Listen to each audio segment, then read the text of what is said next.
fuja do erro, seja mais assertivo. No ano de revisão é importante nós revermos algumas coisas que estabeleceram nossas crenças. Nós revemos algumas coisas cujas quais nós baseamos a nossa fé e a postura cuja qual nós acreditamos que as coisas vão acontecer.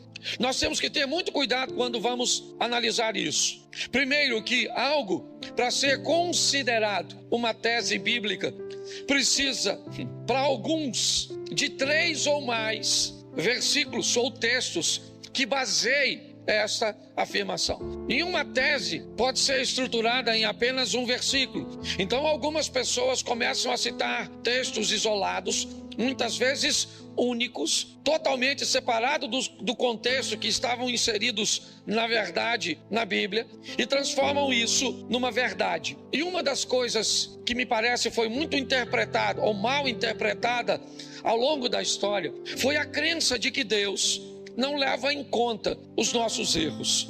É de que Deus está sempre pronto a corrigir a rota daqueles que erram. É que está em Deus a obrigação de acertar as coisas, de corrigir as coisas. Eu confesso que eu não sei onde isso está escrito, mas as pessoas, ou grande parte delas, acreditam que a bondade de Deus, que a misericórdia de Deus, ela é grande o suficiente para sobrepor a justiça dele. Isso não é verdade. A minha proposta de dizer fuja do erro é porque o erro vai trazer para a sua vida sérias consequências. A minha proposta de dizer a você seja mais assertivo, e a palavra assertivo, apesar de, quando a nossa mente ouve, parecer que está falando de acertar, de fazer a coisa certa, e por isso alguns, até na hora de escrever a palavra assertivo, escreve com C, mas na verdade ela é com 2 S's, assertivo. Ela tem a conotação de alguém que está seguro, que está firme, que sabe aquilo que está fazendo, que ao tomar decisões, não tomam decisões de qualquer maneira. São pessoas convictas, firmes, fortes, seguras, que fazem as coisas com objetividade. A vida costuma ser mais generosa para essas pessoas. Elas frequentam a mesma igreja, elas leem a mesma Bíblia, elas cantam os mesmos louvores, elas escutam as mesmas mensagens. Mas as pessoas assertivas, aquelas pessoas que ao tomar decisões, principalmente em áreas fundamentais de sua vida, elas são um pouco mais morosas, elas aguardam, não são imediatistas, elas costumam retirar da vida mais prazer, mais satisfação. Mas se você não liga para isso, é um direito que você tem. Apesar da Bíblia dizer não erreis, e é isso que eu quero trabalhar com você. Por que é que a Bíblia então diz não errem? Ela não poderia dizer, olha, se você errar, não tem tanto problema assim. Não, ela diz não errem, porque de Deus não se zomba. Deus não se deixa escarnecer. O que você fizer, você vai ter que enfrentar o efeito ou a reação da sua ação. Então, se você quer ser descuidado, se você é valente, forte, poderoso, o suficiente para cometer erros, sustente a sua valentia e coragem para colher os frutos do erro que você cometeu. Não tem problema nenhum. Você quer ser irresponsável em tomar algumas decisões? Você quer ser irresponsável a estabelecer relacionamentos? Você quer ser irresponsável em tratar a sua vida profissional? Você quer ser irresponsável em cuidar da sua saúde? Não tem problema nenhum. Fique à vontade com as suas irresponsabilidades, em cometer erros. Só entenda que você vai ter que se encontrar com eles. E é por isso que o texto até começa dizendo: aquele que é instruído, aquele que é ensinado, ele deve repartir os seus recursos com aquele que o instrui. Olha bem, a proposta da palavra é dizer, se alguém vai te dar uma orientação correta, se alguém vai te dar uma ferramenta certa, ele vai fazer tão bem a você, ele vai levar sua vida, seu casamento, suas finanças, seu negócio, sua caminhada de fé para um ambiente de tanta prosperidade que você deveria dividir um pouco dessas bênçãos que você vai receber por parar de cometer erros com aquele que te ajudou a parar de cometê-los. Essa é a grande verdade. Mas, como eu disse, se você desejar continuar numa vida de erros, não tem problemas. Provavelmente, se você tiver fé e seguir a Jesus, você vai até morar no céu. O que você não vai ter é uma vida boa aqui na terra. Ah, pastor, mas a vida não é para ser boa aqui na terra. Não. Por quê? Porque você tem acesso ao versículo que diz que no mundo tereis, e é esse que você quer tomar? Vamos lá, usa mais para mim. Nós temos umzinho aqui, que justifica o sofrimento. Mas vamos lá, eu vim para que tenham vida e a tenham em bem sei os pensamentos que tenho a respeito de vós, eles são de paz e não de mal, porque eu tenho proposto te dar o fim que você deseja. Quer ir para Deuteronômio? Vamos lá, os céus e a terra tomo hoje por testemunha, certo? Que eu tenho colocado diante de você bênção e maldição, certo? Escolha tu as bênçãos, para que viva tu e a tua descendência. Quando você vai pegar textos que falam de vida, de vitória, de boas escolhas, tá assim. Se nós olharmos de uma forma mais minuciosa, nós vamos ver que os erros que cometemos ao longo da nossa caminhada, eles são extremamente prejudiciais. E Naum diz uma coisa, para sustentar o que eu estou dizendo. Naum, capítulo 1, verso 3. Coloca aí, por favor. Naum, capítulo 1, verso de número 3. Isso. O Senhor é tardio em, mas grande em, e jamais inocenta um culpado. Jamais inocenta um culpado. Jamais inocenta um culpado. Ah, pastor, mas o sangue de Jesus não me inocentou? Eu era culpado? Ah, aí sim, colocou o texto certinho, certo? O sangue de Jesus foi derramado para pagar um preço, ele é o cordeiro. Então até você tenha cuidadinho um pouquinho. Eu sei que Deus filtra tudo isso. Se você vai orar, cuidado para não usar o sangue onde você deveria usar o nome, e para não usar o nome onde você deveria usar o sangue. O nome é para uma coisa, o sangue é para outra coisa, tá certo? Nós precisamos rever tudo isso. Ah, pastor, mas Deus entende tudo isso? Entende, é claro que entende. O Espírito Santo, ele corrige muitas coisas que fazemos errada, mas nós estamos num ano de revisão. Por que não entender que precisamos parar de expulsar muitas vezes um demônio usando o sangue? Na ignorância, vale, mas nós precisamos rever, é só isso. Minha exposição é só uma exposição de revisão. Então a minha proposta agora é mostrar a você que se Deus não toma culpado por inocente, se ele diz não errem porque vocês vão ter que se encontrar com o resultado do seu erro, nós temos a garantia de que ele é tardio em irar-se. Sim, é só você ler a história de Sansão e você vai descobrir o quão longânimo Deus é, o quão bondoso ele é. Você vai ver uma série de erros que Sansão está cometendo. Me permita fazer você raciocinar sobre isso. A própria Bíblia, você não tem nenhuma garantia que a força de Sansão estava no cabelo. Ele era um nazireu, como muitos outros nazireus que haviam naquela época. Mas quando você vê ele comete o primeiro erro, Deus tolera, ele comete o segundo erro, Deus tolera, ele comete o terceiro erro, Deus tolera. Conforme ele vai cometendo uma série de erros, chega uma hora que Deus diz, acabou. Aliás, todas as vezes que ele fica forte, a Bíblia nunca diz que a força dele era por causa do cabelo. Sempre diz, o Espírito do Senhor se apoderou de Sansão. O Espírito do Senhor se apoderou de Sansão. O Espírito do Senhor se apoderou de Sansão. O dia que Sansão ficou fraco, o texto diz assim, o que Sansão não sabia é que o Espírito do Senhor não era mais com ele. Então é só nossa revisão, é só nós olharmos para que a nossa caminhada esteja mais firme, esteja mais forte. Então eu vou te mostrar o erro de algumas pessoas e vamos ver no que deu. Vamos ver se Deus entrou lá para corrigir, para arrumar a coisinha, para passar a mão na cabeça. Vamos ver se é assim que ele lida, que aí você vai descobrir o quanto pode ser danosa uma gravidez sem um cônjuge, sem uma estrutura estabelecida.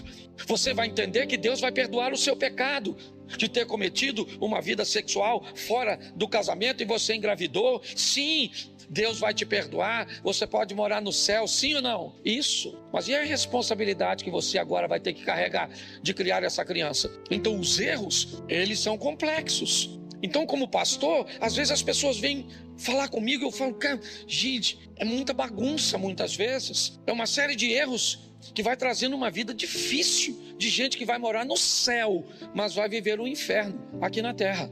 Então eu vou te mostrar aqui, rapidinho. Primeiro é o erro de Davi. Deixa eu te mostrar o erro de Davi. Segundo o livro do profeta Samuel, capítulo 12, verso 13.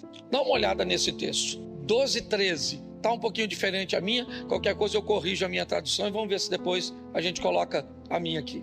Então Davi disse a Natã: pequei contra o Senhor. E Natã respondeu: também o Senhor perdoou o seu? Isso é fantástico. Sabe o que ele fez? Ele se deitou com a mulher do cara enquanto o cara estava na guerra. Sabe o que aconteceu? A mulher ficou grávida.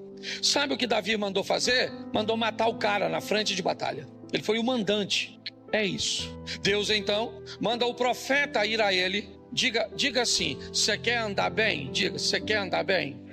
Tenha profeta. Isso. Quem é profeta? Profeta é a pessoa que pode dizer para você o que ninguém pode. Você tem que ter alguém que diga para você o que ninguém pode dizer. Alguém que você deu autoridade para chamar sua atenção. Sua atenção quando a roupa está inadequada. A sua atenção quando a sua postura não está correta. Você tem que ter alguém que tenha coragem, né? Ou autoridade, não vou nem dizer coragem, a autoridade de dizer para você o que ninguém pode dizer. Natã era a representação. Aliás, ele é a salvação de Davi. Ele vai à casa de Davi e vai dizer a ele que ele fez isso. Você se deitou com a mulher do Urias, você mandou matar Urias e Deus viu tudo isso. O que ele disse? Pequei contra o Senhor. Aí o que Natã diz para ele? Também o Senhor perdoou o seu pecado. Você não? Ele tinha que morrer. Velho Testamento, olho por olho, dente por dente. Mandou matar, morre.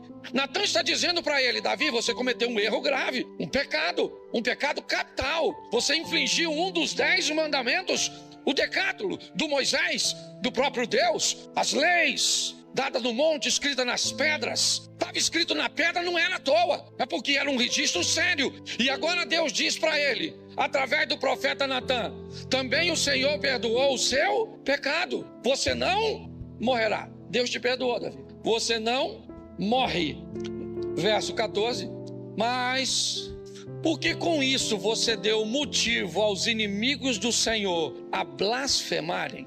Bom, Davi, já que com a sua postura, você que é crente, anda com a Bíblia na mão, carrega meu nome, mas com esse tipo de vida que você leva, as pessoas estão falando mal de mim por sua causa. Esse assunto, Davi, veio à tona de que o meu servo Davi, um menino, filho mais novo de uma família de 8 irmãos, que não tinha nenhuma condição de ocupar o cargo que ocupa, e eu te coloquei aí, te dei as mulheres dos reis ou do rei anterior, e se isso fosse pouco para você, Davi, eu teria te dado mais. Mas agora, Davi, você cometeu um erro. Mas fica tranquilo que você não morre. Mas o menino estava doente e Deus disse: mas o menino morre. Mas Davi, a espada de violência que você usou contra Urias não vai se afastar mais da sua casa. Se deitou com a mulher do Urias em secreto, um dos seus, seu filho, vai deitar com as suas mulheres. Pare e pense, dá uma olhada nisso e vê o que o erro de alguém que foi perdoado, porque ele foi perdoado, ele não vai morrer, mas a vergonha, a humilhação, o problema familiar e todas as coisas que ele colhe do erro que cometeu. Então Davi deveria saber muito bem o texto que nós lemos em Gálatas. Tudo bem que ele não tinha acesso ao texto dessa forma, né? Porque está lá na frente. Não errem, porque isso vai dar problema para vocês. Vocês são meus servos, vão morar nos céus, tá tudo certinho, mas cuidado com os erros. Eles vão te trazer problemas. Não acredite que Deus vai corrigir o que você faz de errado. Não é assim. Reveja isso. Vamos te mostrar outro? Vamos lá. O erro de Moisés. Note que eu só estou falando de homem de Deus até agora. Moisés, o homem que conversava com Deus face a face. Um dos textos para mim mais impactantes da Bíblia.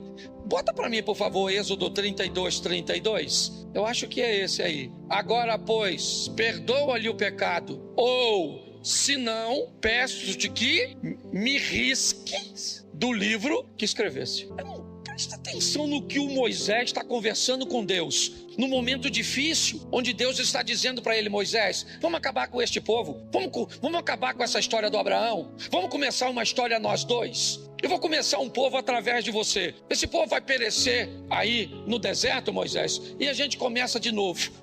E Moisés, com um amor por aquele povo, mas pensa em algo, sabe? Só o amor poderia fazer com que ele não fosse fulminado ao dizer uma coisa dessa para Deus. Olha o que ele está falando para Deus. Perdoa. Deus está dizendo: eu vou destruir o povo. Moisés diz: perdoa-lhe o pecado. Ou se não, eu peço-te que me risque. Olha o que o Moisés falou. Se não fosse com amor, com humildade, estava morto. Eu só estou te mostrando isso para você ver o nível que esse cara era. O nível que Davi foi. Mas não interessa se é Davi, não interessa se é Moisés, não interessa se é Abraão, não interessa se é Paulo, se é Pedro, não interessa quem seja. Errou, meu irmão, a casa vai cair. É isso que você tem que entender. Então, se você vai ser macho e valente o suficiente para vacilar, depois também chupa o limão. Não vem com essa fatalidade: agora também eu errei, minha vida acabou nada. Você vai colher tudo e vai começar de novo. Vai ter força para passar vergonha, humilhação. Isso, é assim que funciona. Agora, só para terminar, verso 32, para terminar esse texto. 33, o próximo, por favor. Então o Senhor disse a Moisés: quem foi que disse? Riscarei do meu livro todo aquele que pensa no troço. Pensa. O Deus falando: Moisés, vou falar uma coisa para tu. O livro é meu, eu risco. Quem?